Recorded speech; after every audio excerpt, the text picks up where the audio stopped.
Mister Iyer एक रात जंगल में एक पुरानी और टूटी फूटी हवेली में जाते हैं जहां डायन माई रहती थी।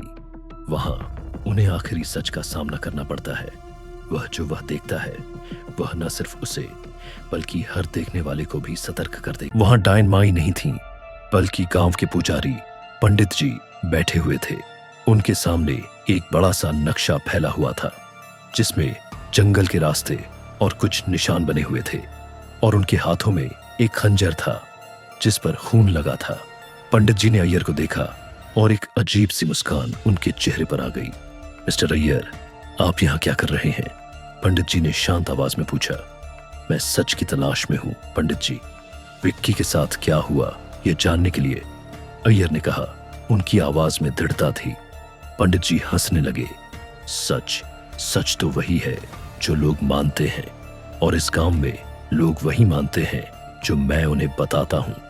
फिर पंडित जी ने खुलासा किया, असल में पुजारी और ठाकुर रणजीत सिंह के बीच एक पुराना दुश्मनी थी। कई साल पहले ठाकुर ने पंडित जी के परिवार की जमीन छीन ली थी जिसके कारण पंडित जी का परिवार गरीब हो गया था। इस अपमान का बदला लेने के लिए पंडित जी ने एक गहरी चाल चली।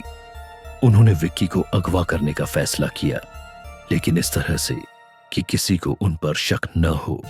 उन्होंने रवि और डायन माई की कहानी को अपने षड्यंत्र का हिस्सा बनाया। पुजारी ने ही विक्की को शहर जाते समय रास्ते में रोककर उसका अपहरण किया था। विक्की की कार को जंगल के किनारे खड़ा कर दिया और उसे खुद ही खून से सना दिया ताकि यह एक दुर्घटना लगे। कंगन भी पंडित जी ने जानबूझकर वहां डाला था ताकि शक डायन माई पर जाए।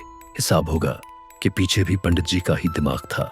यह सब वह इसलिए कर रहे थे ताकि गांव के लोग डरे और ठाकुर रणजीत सिंह की ताकत और सम्मान पर सवाल उठाएं।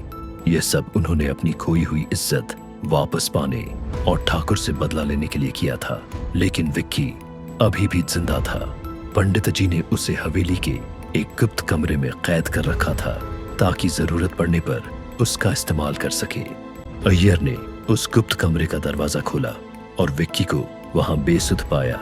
जैसे ही अय्यर ने पंडित जी पर आरोप लगाया, पंडित जी ने खंजर निकालकर अय्यर पर हमला कर दिया।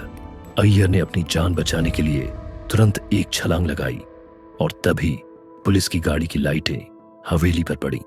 अय्यर ने मुंबई से अपनी एक टीम को बुला लिया था और उन्हें सब बता दिया था। पुलिस ने पंडित जी को पकड़ लिया और विक्की को सुरक्षित बाहर निकाला गया।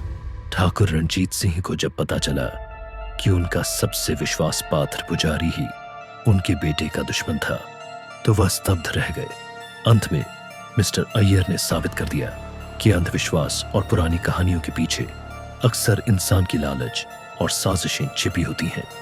देवपुर के लोगों को एहसास हुआ कि उनके गांव में कोई भूत या डायन नहीं, बल्कि उनके अपने लालच और धोखेबाज इंसान ही असली खतरा थे।